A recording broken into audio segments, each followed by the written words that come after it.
આમ તો મુખ્યપ્રધાન ભૂપેન્દ્ર પટેલ તેમના મૃદુ અને મક્કમ સ્વભાવ માટે જાણીતા છે, પરંતુ તેમના ચહેરા પર સતત રેલાનું રહેતું હાસ્ય એ પણ તેમના વ્યક્તિત્વની આગવી ઓળખ છે। ત્યારે હવે આ જ ઓળખનો ઉલ્લેખ કરી પૂર્વ નાયબ મુખ્યપ્રધાન નીતિન પટેલે સીએમ ભૂપેન્દ્ર પટેલના વખાણ કર્યા। ઊંઝામાં ધજા મહોત્સવ દરમિયાન નીતિન પટેલે કહ્યું કે ગુજરાતના સીએમ ભૂપેન્દ્ર પટેલ પાસે જાદુ છે। તેમને કોઈ મળે તો હસતા મોઢે જ બહાર આવે છે। હમણાં ડોક્ટરોની હડતાળ હતી તે પણ તેમણે સમેટી લીધી। ડોક્ટરો સ્ટાઇપન્ડની માંગને લઈને સીએમને મળવા ગયા હતા અને હસતા મોઢે બહાર આવ્યા।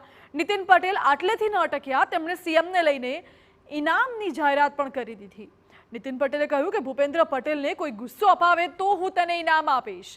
ગમે તેવી પરિસ્થિતિમાં ભૂપેન્દ્રભાઈ હંમેશા હસતા હોય છે। કોઈ દિવસ નારાજ નહીં, એમને ગુસ્સે કરે એને હું ઇનામ આપીશ। બોલો, કોઈ મુખ્યમંત્રી ગુસ્સે ના કરી શકે।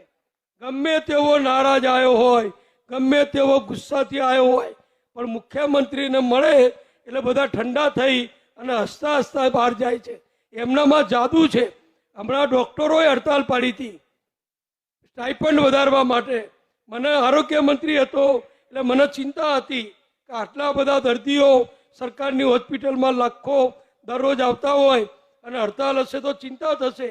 પણ મુખ્યમંત્રીએ, મેં છાપામાં વાંચ્યું એ કહું છું, મેં જોયું નથી, મુખ્યમંત્રીએ બધાને બોલાયા અને બધા હસતા હસતા બહાર નીકળ્યા કે સાહેબ એમને કીધું છે કે તમે તમારું કામ કરો, હું મારું કામ કરીશ, અને હડતાલ સમેટી ગઈ।